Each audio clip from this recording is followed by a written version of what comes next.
Hello, I'm Arlene Fong Craig. I develop and implement education and outreach programs for freestanding policy research organizations.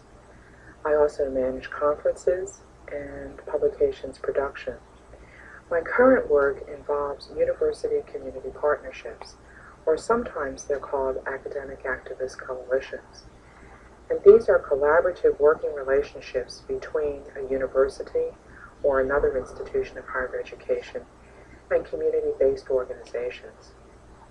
The program that I'm proudest of, I guess because I had the most fun doing it and because I think we had the most impact on the community, was DC Girls. DC Girls is a multicultural arts program for girls who are just reaching adolescence. They're girls that are usually between 10 and 13 years old.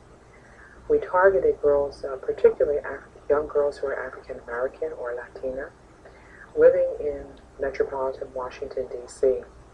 And our purpose was to help the girls learn more about their culture and also about the culture of girls who are their neighbors, but with whom they may not hang out and with whom they may have misunderstandings or they may have stereotypes of their neighbors. This program was run by the Union Institute Center for Women. It's a very non-traditional university. It's a university for adult learners. And the Center for Women decided that it would have a program with the community that would really show what the current scholarship is on girls and the university. I recruited the girls for this program. I stood on church steps. I met with their parents at libraries.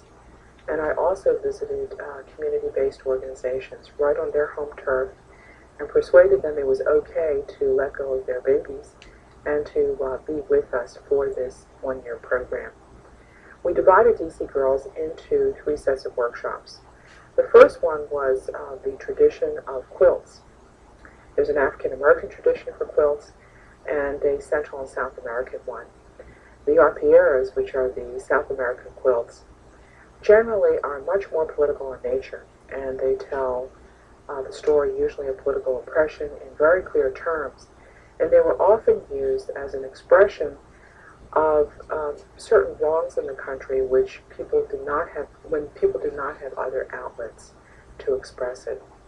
African American quilts generally take a much more wide-ranging form, and they could either be based upon certain repetitive geometric patterns, but more often they would be really left up to the imagination of the creator. So I recruited a bicultural team of teachers. We had a bicultural classroom full of girls, and they set to work. The second part of DC Girls really focused upon a non-print media, media that was music videos, perhaps movies, and television, the kind of media that girls are most likely to get their information from. And what we would do is have the girls select certain music videos that we would discuss and analyze, although we never used that term. And we also selected ourselves certain movies we would have the girls watch. And we really tried to encourage a very free discussion about the kinds of images of women and girls that were portrayed in rap videos and in movies. Ironically, a lot of girls were about 10 years old at this point, and the movie they chose to watch was The Women at Brewster Place, which had been produced 5 years earlier. And when you think about it, it's not a very current movie by their standards, and it was over half of their lifetime ago. But this is the movie they chose to watch 2 or 3 times and really talk about things that were very central to their lives. The culminating part of DC Girls was their performance at the National Museum for Women in the Arts. And we created a music video of a sort of the girls' performance at the museum. We asked the girls originally to write a journal of this last portion of DC Girls, and we would base their performance upon the journal. But I think some of the issues were too painful for them, so instead we decided to adapt a folktale, The Girl Who Sat in the Fork of a Tree.